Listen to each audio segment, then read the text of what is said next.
हम लोग जनता के, भोले भाले जनता के, उनको उकसा करके राजनीति नहीं करते हैं।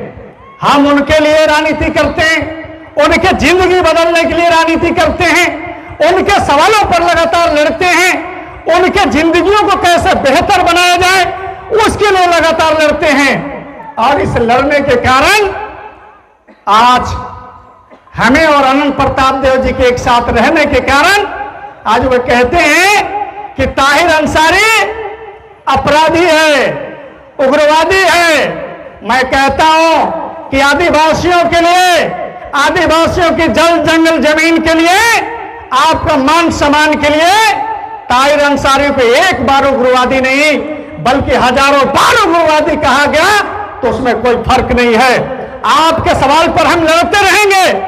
आपने सुना हमारे साथी सरवन सिंह कह रहे थे कि मध्य प्रदेश में भारतीय जनता पार्टी की सरकार है और वहां एक आदिवासी नौजवान को सर पर पेशाब किया जाता है।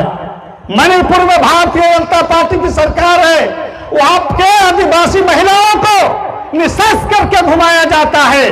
और आप जब केतमा में आते हैं तो भोले भाले आदिवासी के, यहाँ के समाज के लोगों को बरगलाने का काम करते हैं और आप कहते हैं कि कधवन में और केतमा में कोई अंतर नहीं है।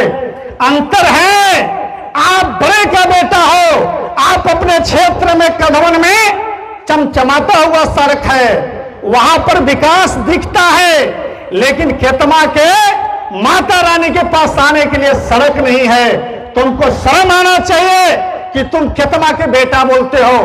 मैं कहना चाहता हूं तमाम लोगों से, कोई नया नहीं अनंत प्रताप देव, कोई ताहिर अंसारी नहीं आपके लिए।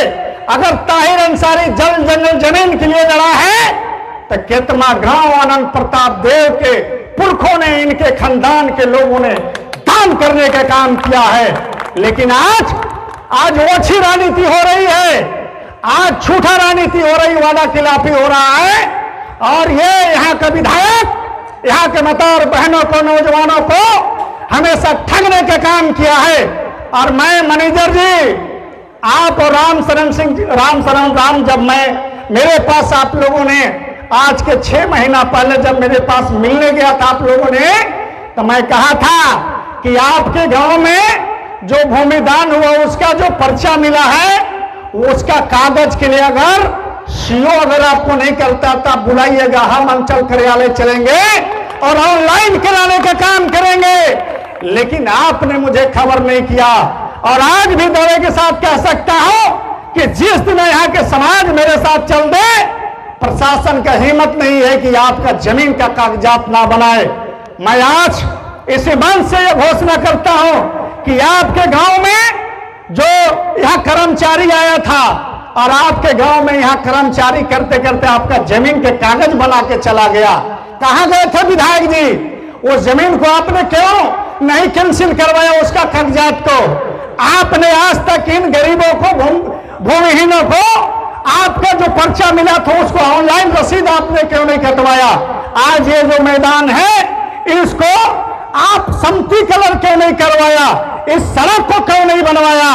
ये जनता को ठगने के काम ये करता है, हमेशा बरगलाने का काम करता है। मैं आपसे इस मंच पर माता रानी के साक्षी मानकर कहता हूं कि जो भी पैसा लगेगा इसको आपको प्लान करने में, इस मैदान को बनाने में, मैं अनंत प्रताप देव इस मैदान को बनाने के लिए जो भी खर्च होगा हम दोनों उठाने के लिए तैयार हैं। और आप जितना भी पर्चाधारी हैं, तमाम पर्चाधारियों को हम लोग दोनों नेता मिल करके आपको कागजात बनवाने का काम करेंगे, इसकी गारंटी हम लोग करते हैं।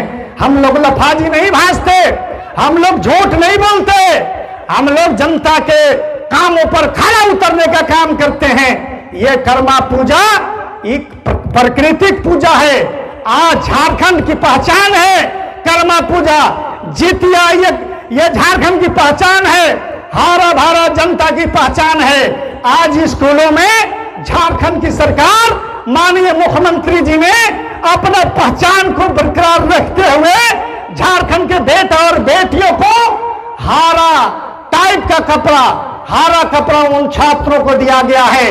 लेकिन इस कपड़ा में भी, इस रंग में भी, झारखंडी पहचान में भी खूबसूरत नजर आता है। आप सोचिए, हमारा झारखंड ये हरा भरा झारखंड है, जल जंगल जमीन से भरा हुआ झारखंड है। यहाँ कल कारखाने हैं, यहाँ विभिन्न किस्म के यहाँ जो है से संपदाएं हैं, लेकिन आज इस राज को भी, इस राज की जो पहचान है, इस राज को पहचान को मिटाना चाहता है।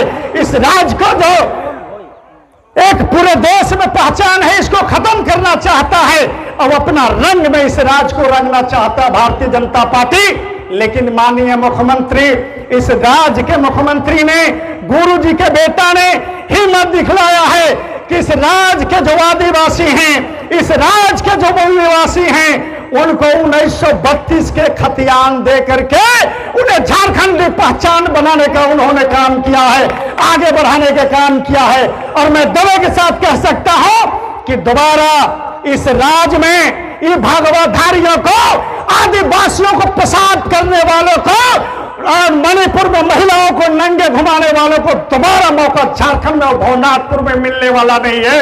चाहे जितना भी तुम लफाजी और झूठ बोल लो और कितना के लोगों को बरगलाने का काम करो।